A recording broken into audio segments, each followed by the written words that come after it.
हमारे साथ बात करने के लिए कांग्रेस के प्रदेश अध्यक्ष भूरिया साहब हैं। भूरिया साहब, हम ऐसे एक कांग्रेस के प्रदेश अध्यक्ष से बात कर रहे हैं जो अपने परिवार के सदस्यों को नहीं संभाल पाया, वो पार्टी को कैसे संभालेगा, और यदि सत्ता जनता दे देती है तो सत्ता को कैसे संभालेगा? ऐसा है, अभी प्रजातंत्र में टिकट मांगना तब तो ठीक है, जब टिकट डिक्लेयर हो जाती है उसके बाद कांग्रेस का जो प्रत्याशी हाईकमान ने तय किया है वो हमारा उम्मीदवार है, और कल फार्म वापस करने का समय है। हम लोग कोशिश करेंगे, जितने भी बागी हुए हैं उनको हम समझा रहे हैं, बुझा रहे हैं, और सब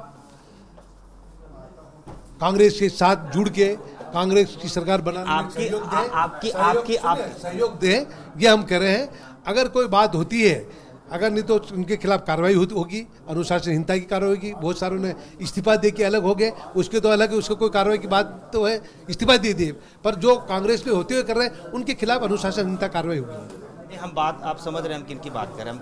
हम कलावती भूरिया साहब की, साहिबा की बात। कल पता, अभी तो कल नाम वापस लेने का जो सिलसिला चल रहा है, अनुरोध कर रहे हैं, अपील कर रहे हैं, और उसके बाद ही पता लगेगा। अच्छा, ये आप कैसे कह रहे हैं कि आप फिर से सत्ता में आ जाएंगे? क्योंकि आपका जो कोटा सिस्टम है टिकट बांटने का, वो तो खत्म हुआ नहीं। एग्जाम्पल है भोपाल में पीसी शर्मा साहब, अभी भी वो सड़क पे हैं। जो उनको टिकट दिया जाता तो वो जीत सकते थे। नहीं, कोटा परमिट वाला मामला नहीं है।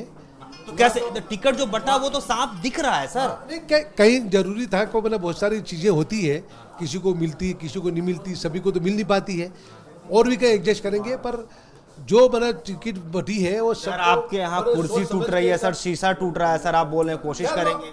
लोग कार्यकर्ता है, कार्यकर्ता अपना, तो कार्यकर्ता का काम सर वोट दिलवाना है या शीशा तोड़ना है कार्यालय में आके?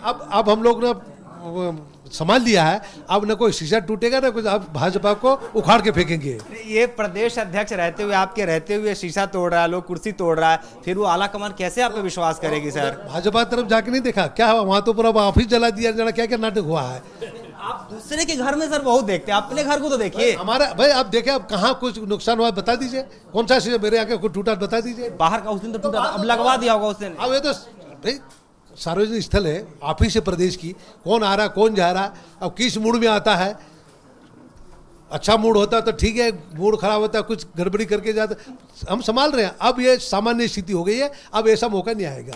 अच्छा, कलावती जी पर एक्शन लेंगे आप चाचा है ना? कल जो स्थिति बनेगी वो देखेंगे। अब वो पार्टी जो हमारी पीसीसी सेक्रेटरी थी, पर उसने इस्तीफा दे दिया, पार्टी से भी इस्तीफा दे दिया। अगर पार्टी में होती तो हम लोग कार्रवाई तुरंत कर लेते, पर कल तक हमने टाइम दिया है कि हम कब सब वापस लौट आए घर और कांग्रेस प्रत्याशी के साथ काम करें, ये हमने अपील की है। आपके साथ ही पार्टी के, मगर आपके प्रतिद्वंदी कह रहे हैं कि भूरिया साहब का सब चाल है, भूरिया साहब बहुत सियाने नेता हैं। वो तो षड्यंत्रकारी जो लोग हैं वो तो बोलेंगे आपको ऐसा। वो तो कुछ भी, हम लोग पार्टी के प्रमुख हैं, हम लोग जो हाईकमान का निर्देश का आदर्श पालन कर रहे हैं वो करेंगे, और पार्टी का नुकसान करने वालों को बर्दाश्त नहीं करेंगे। Thank you. भूरिया साहब थे, कोई भी हो, अभी तो यही कह रहे हैं कि एक्शन लेंगे, अब देखना होगा कल के बाद एक्शन लेते हैं या नहीं। कैमरा पर्सन अमित के साथ राजीव रंजन, स्टेट न्यूज़, भोपाल।